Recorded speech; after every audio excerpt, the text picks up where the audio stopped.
이전 영상에서 바이든 대통령의 행정명령, 연방 차량을 다 전기차로 바꿔보자 이런 내용 관련해서 관련 종목들이 어떤 게 있는지 보고 그중 워크호스가 행정명령이 나온 1월 25일부터 2주간 가장 큰 한 60% 정도의 상승을 보였다 이런 얘기를 드렸는데요. 그게 아무래도 레이스 중계가 흐르다 보니까 너무 긍정적으로만 이야기 드린 건 아닌가 이런 걱정이 좀 들어서요. 오늘은 그 반대 방향의 이야기를 좀 드려볼까 합니다. 한마디로 워크호스 주가 전망을 아주 낙관적으로만 볼 수는 없다 이런 건데요. 이를테면 공매도 비율이 1월 말에 잠시 주춤하는가 싶더니 50% 위로 다시 올라오고 있다는 점, 또 아크인베스트의 아크Q ETF에서 워크호스 주식을 이렇게 연속적으로 매도하면서 물량을 줄이고 있다는 점, 이런 것들이 말하자면 워크호스 리스크가 되지 않느냐 하는 거고요. 여기 1을 붙여놓은 이유는 이 외에도 다른 리스크 요인들이 있어서 영상을 1편, 2편 이렇게 나눠서 만들어 볼까 하는 겁니다. 먼저 네이키드 숏 리포트 사이트에서 워크호스 공매도 현황을 확인해 보겠습니다.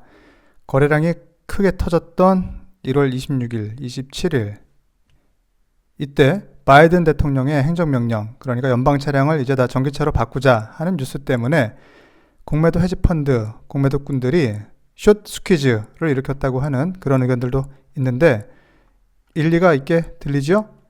자, 날짜별로 공매도 비율 수치 변화를 이렇게 보면 대체로 40%, 50%대 하던 공매도 비율이 1월 말에 3, 40% 특히 거래량이 터지면서 주가가 급등한 25, 26, 27 그때는 3, 40% 그 뒤로도 50% 아래에서 놀다가 2월 1일부터 그러니까 2월 들어오면서 이 공매도 비율이 대략 5, 60%대로 지금 늘어난 모습이죠. 그러니까 1월 25, 26, 27 이때 바싹 긴장했을 우리 공매도꾼들이 2월에 다시 이렇게 활기치고 있는 모양새인데요. 글쎄요, 뭐 공매도꾼들의 이런 움직임에는 상당히 긴 기간 동안 형성된 워크호스 이 회사에 대한 다소 부정적인 센티멘트 그런 게 좀 작용했을 것 같은데요.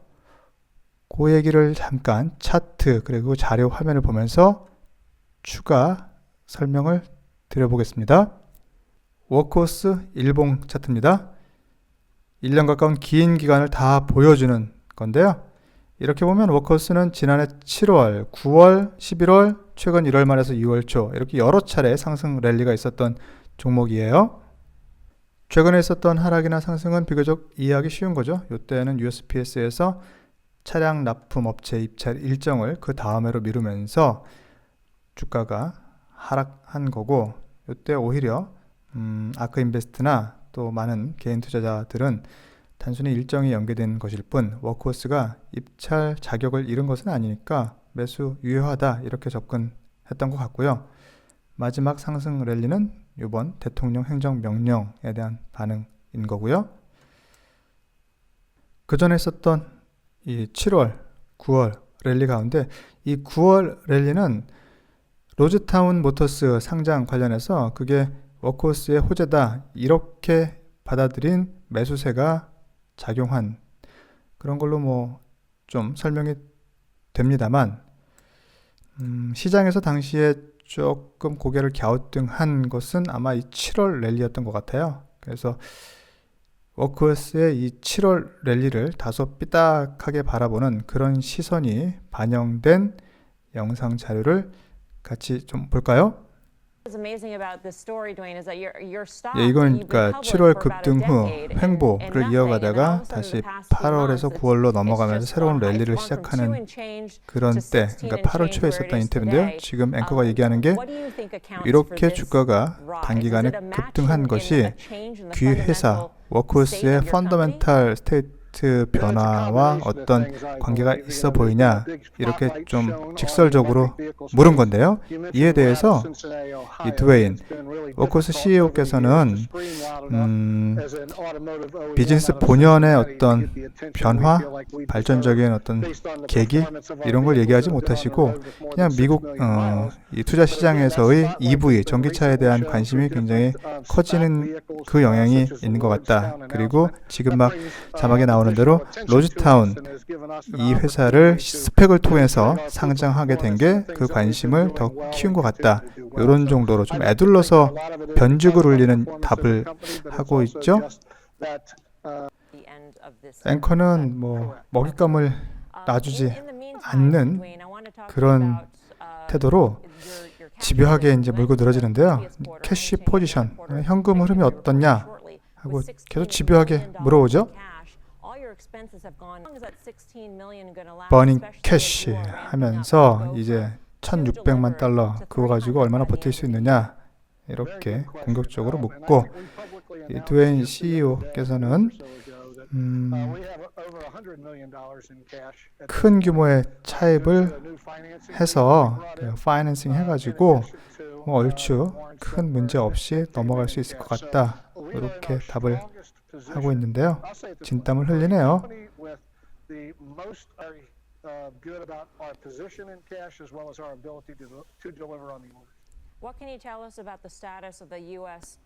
그리고 이제 USPS와의 계약 진행 상황 이걸 묻는데 이게 아무래도 여기 있는 대로 5조 내지는 6조 원 정도 큰 규모의 일이니만큼 이 회사의 명운이 달린 그런 거니까 관심사가 될 수밖에 없었을 텐데 이거에 대해서도 우리 CEO는 뭐 있는 대로 진솔하게 답했을 거라 생각은 됩니다만 여튼 뭐 공식적으로 당국하고 또 USPS 측하고 이렇게 얘기가 확실하게 오간 건 없다. 다만 그게 성사된다면 뭐 워크호스 정도 규모 회사로서는 뭐 어느 회사라도 굉장히 큰 성과가 될 것이다. 이런 일반론적인 답을 지금 하고 있고요. 앵커는 또 워크호스의 납품 실적에 대해서도 인터뷰 중간에 한번 그리고 말미에 확인 사살을 한번 또 하는데요. 워크호스의 납품 실적이 굉장히 변변치 않고 또 2020년 그해 말까지도 아주 적은 실적만을 낼 것이다. 이런 거를 확인시켜주고 일단 인터뷰를 보내고 나서 이 패널들과 대화를 재개하면서 이렇게 운을 떼요. 그러니까 지금 당시 벌어지고 있던 EV 전기차 업체들 그 상장 주식들에 대한 이런 관심, 매수세가 한마디로 프렌지, 우리말로는 광풍, 또 심하게는 광기 이렇게도 아마 옮길 수 있을 것 같은데요. 요컨대 뭐 이런 방송뿐만 아니라 오늘날 이제 공매도를 계속 하고 있는 그 공매도꾼 내지는 뭐 헤지펀드 입장에서는 EV 특히 이 워크호스 정도의 작은 규모의 회사가 그런 정도 높은 주가 상승을 보여주는 게 프렌지 아니냐 이렇게 판단하는 거겠죠. 공매도 관련 얘기에 이어서 이제 아크 인베스트 그 중에 아크 Q ETF 관련 이야기를 할 텐데요. 아크 Q에서는 지금 테슬라를 비롯해서 여러 회사를 포트폴리오에 두고 있는데 워크호스는 그 중에서 15번째로 비중이 큰 주식 종목인 거죠. 쉐어 주식 수로 따지면 220만 주고 금액으로 따지면 8,900 대략 뭐 9천만 불 정도로서 전체 중에서 2.56% 정도 차지하고 있는 건데요. 이 워크호스에 대해서 보시다시피 1월 20일 그리고 27일 두 번에 걸쳐서 매도 각각 물량이 50만 주 이상 또 15만 주 정도 이렇게 줄여간 건데요. 그 전까지 뭐 9월, 11월, 12월에 걸쳐서 뭐 쭉 매수로 이어져 온 것과는 조금 다른 양태죠. 같은 페이지에 있는 이 그래프를 보면 육안으로도 상황이 쉽게 좀 이해가 되는데요. 지난해 9월 1일 기준으로 그때로부터 이렇게 늘어난 매수세, 이때는 주가가 이제 떨어지고 있었는데 개의치 않고 계속 매수 물량을 늘려갔었고, 자, 이게 1월, 그러니까 올 1월 중순까지, 이때가 뭐 정점이었겠네요. 이때까지 쭉 매수 행진을 이어오다가 최근, 그러니까 대통령의 행정명령 직전 그리고 직후에 이렇게 상당 물량을 뭐 매도한 거죠. 뭐 이런 경우에 ETF, 어느 ETF라도 보통 설명하는 바대로 포트폴리오 내 종목 간 그 구성비, 뭐 밸런스를 맞추기 위해서 주가가 크게 오른 종목을 아무래도 일정 물량 매도함으로써 그 종목 간 불균형 문제를 해소해야 한다.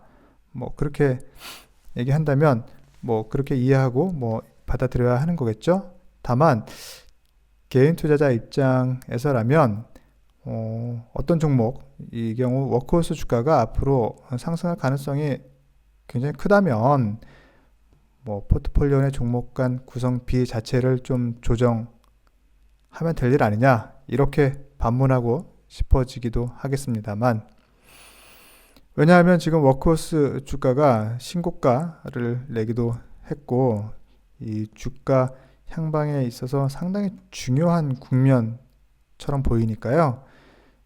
아무래도 뭐 ETF 나름의 운영 원칙이란 게 당연히 있겠지만, 이럴 때 이렇게 몇십만 주씩 매도 나오는 게 여튼 좀 마음을 좀 가볍게 하는 건 아니죠. 아무래도 어쨌든 제가 보기에는 요 매도 자체가 아무리 그 근거가 정당하고 명분이 있는 거일지라 하더라도 나름의 리스크가 되는 것 같다, 뭐 그런 생각이 듭니다. 일단 이 워크호스 리스크라는 제목을 달고 만드는 영상 1, 2 중에 1은 여기서 마치겠습니다. 감사합니다.